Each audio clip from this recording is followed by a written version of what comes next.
Gerak lari menuju arah Mado. Sampai di Mado, dokter sendiri dihadang, kemudian dipukuli dengan besi, kemudian digiring ke jurang dan langsung ditendang ke arah jurang. Pada pukul 9 lewat sekitar 11 menit, mereka bergerak lagi menuju ke barak yang kedua yang dipimpin langsung oleh saya sendiri sebagai ketua tim. Di situ kami ada 6 orang. Saya sendiri sebagai ketua tim, Paman Selo, Paman Emmanuel Abi, Paman Patra, Suster Christine, Suster Anti dan juga Suster Ella yang sudah menjadi almarhum. Pada saat itu juga mereka melakukan hal yang sama, menghancurkan kaca-kaca jendela dan juga memukul pintu-pintu, berusaha untuk masuk ke dalam untuk menyerang kami. Mereka juga menyiram bensin di sekitar barak medis dan juga mulai membakarnya. Saat pembakaran terjadi, yang ada di dalam puskesmas hanya tersisa saya, Paman Patra dan juga ketiga suster itu. Paman Eman saat itu berada di dalam puskesmas karena sedang buang air besar. Pada saat itu sedang terjadi pembakaran, saya sendiri meminta untuk ketiga teman putri saya atau suster untuk kami segera keluar dari dalam barak itu. Tetapi karena mereka perempuan tidak bisa mengantisipasi situasi, sehingga mereka memilih lebih tenang di dalam barak itu. Makin lama asap makin tebal, rumah sudah mulai barak sudah mulai terbakar, sehingga saya memilih untuk mengurung ketiga teman suster tadi bersama saya langsung di dalam kamar WC karena agak lebih aman. Sekitar pukul 9 lewat 20 menit sudah tidak bisa ditahan lagi karena memang rumah sudah plafon-plafon yang terbakar sudah mulai pada runtuh, sehingga saya memilih untuk mengajak ketiga suster ini untuk keluar dari dalam barak medis. Pada saat kami berusaha untuk lari menghindari amukan KKB, kami memilih lari ke depan, mereka sudah menghadang kami pada posisi depan. Kemudian saya berusaha merangkul ketiga suster menuju ke jurang, tetapi sampai di belakang jurang yang ada di belakang barak medis juga mereka sudah berada di situ dengan diperlengkapi senjata dan juga busur dan anak panah. Akhirnya saya berusaha untuk mengamankan ketiga suster ke rumah warga yang terdekat, jaraknya sekitar 5 meter dari barak medis itu.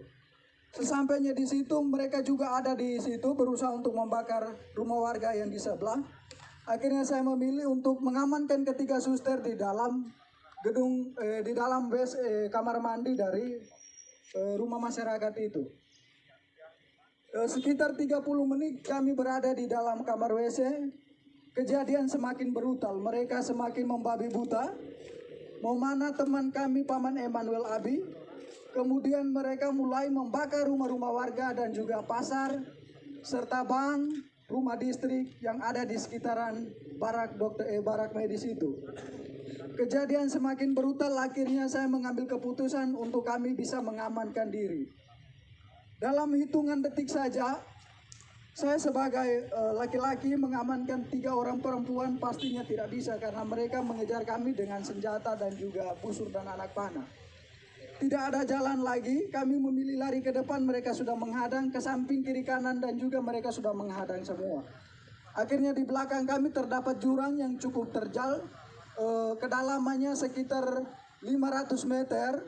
Dengan sudut ketajamannya itu sekitar 90 derajat. Tanpa berpikir panjang, saya bertanya kepada ketiga suster itu bagaimana kita harus mengamankan diri. Mereka menjawabnya, kita lompat saja. Akhirnya tanpa berpikir panjang, saya menghitung 1 sampai 3 dan saya sendiri lompat pertama. Kemudian ketiga suster mengikuti saya untuk melompatnya. Sesampainya di bawah kami pikir bahwa kami sudah aman dari kejaran mereka, tetapi mereka tetap mengikut kami ke bawah. Sampai ke bawah saya sendiri tersangkut di akar pohon. Kemudian ketiga suster yang lainnya, yang satunya Suster Kris tersangkut di pohon juga. Suster Ella tersangkut di antara semak-semak. Kemudian Suster Anti Dia melompat jaraknya sekitar 150 meter ke kedalaman jurang ini gitu. Dan dia juga tersangkut di semak-semak. Mereka terus mengikut kami ke bawah, kemudian mendapati Suster Anti di bawah. Kemudian mereka naik, dapat lagi Suster Ella yang sekarang sudah ada di almarhum. Kemudian mereka dapat lagi Suster Chris. Saya sendiri mereka tidak dapat karena saya sembunyi di antara tebing dan juga akar-akar. Kemudian mereka mengumpulkan ketiga suster ini. Kemudian mereka semakin membabi buta. Mereka mulai menelanjangi suster dengan tidak membuka pakainya secara sopan, tetapi mereka menelanjangi dia dengan parang tajam atau parang. Langsung dipotong saja pakaian mereka, mulai dibuka dari baju sampai celana dalam semuanya. Mereka tiga ditelanjangi, kemudian mulai dianiaya secara tidak manusiawi. Paha mereka ditikam, muka mereka ditonjok, kemudian minta maaf tetapi kemaluan mereka ditikam juga dengan parah. Kejadian semakin brutal karena jumlah mereka semakin banyak. Akhirnya suster-suster ini tidak berdaya lagi. Mereka semakin lemah, akhirnya mereka pingsan. Dalam keadaan pingsan mereka dipikir bahwa mereka sudah meninggal, sehingga terpaksa mereka didorong lagi ke dalam jurang yang lebih dalam. Kedalaman jurang itu sekitar 300 sampai 400 meter. Suster Ella, Suster Christine yang didorong pertama, kemudian Suster Anti dan juga Suster almarhum atau Suster Ella. Sesampainya dibawa ke dalaman jurang itu, Suster Anti langsung pingsan. Dalam keadaan pingsan tidak sadarkan diri. Suster Chris masih sempat dari pingsannya bisa sadar. Suster Ella juga dari pingsannya bisa sadar kembali. Akan tetapi dalam keadaan itu mereka tetap ikut ke bawah. Kemudian Suster Anti dan Suster Chris masih bisa bertahan untuk memilih untuk menghindar dari mereka dengan menyembunyi di semak-semak. Suster Ella yang sudah tidak, walaupun dalam keadaan sadar tetapi sudah tidak berdaya, nyangkutnya di pohon sehingga mereka ikut ke bawah lalu membunuhnya secara babi buta dengan menikam di bagian perut-perutnya dan juga kemungkinan mulutnya dibelah. Sehingga suster almarhum dinyatakan meninggal pada saat itu. Kemudian teman-teman yang lain dari barak dokter, Paman Lukas dan juga Paman Siti, Suster Siti, mereka langsung bergegas menuju ke mengamankan diri di Koramil dengan pengamanan para TNI yang ada di tempat itu. Kemudian Paman Denny memilih untuk mengungsi, bertahan di rumah warga. Dokter sendiri langsung ditendang ke jurang. Paman Gerat yang lari bersama dokter ke Mado, sampai dengan detik ini juga belum ditemukan.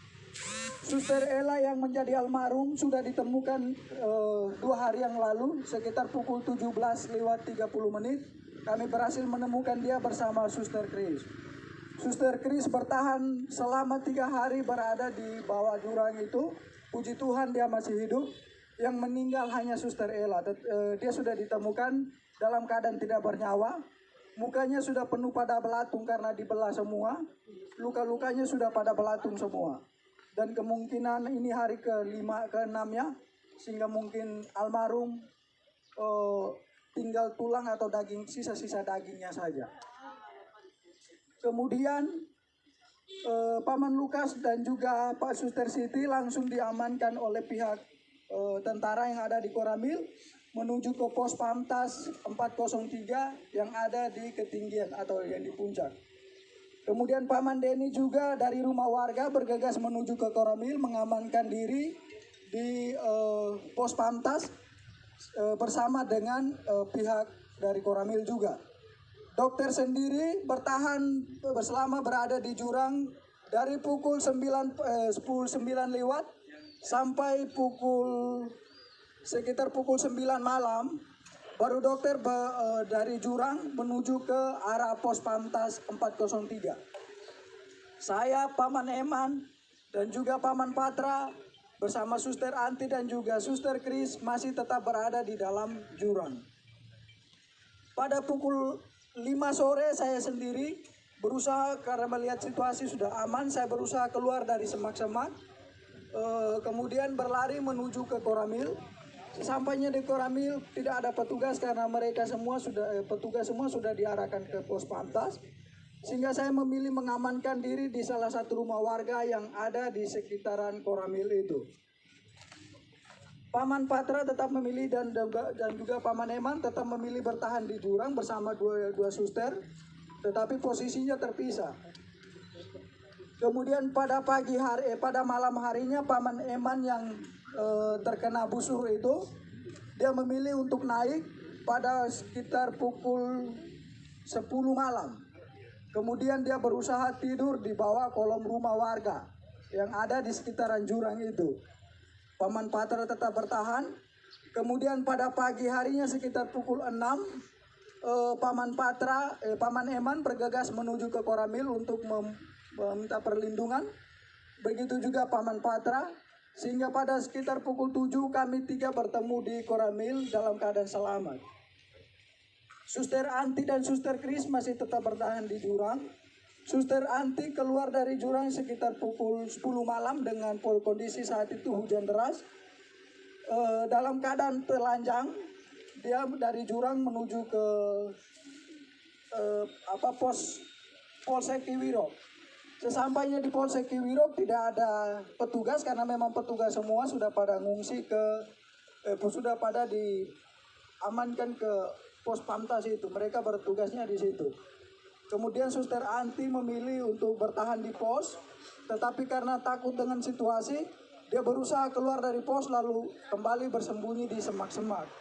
Sampai pada sekitar pukul 7 pagi, itu ada kegiatan pembersihan dari pos Pamtas 403, sehingga Suster Anti memilih untuk keluar dari semak-semak karena memang dia juga sudah pada tidak berdaya lagi.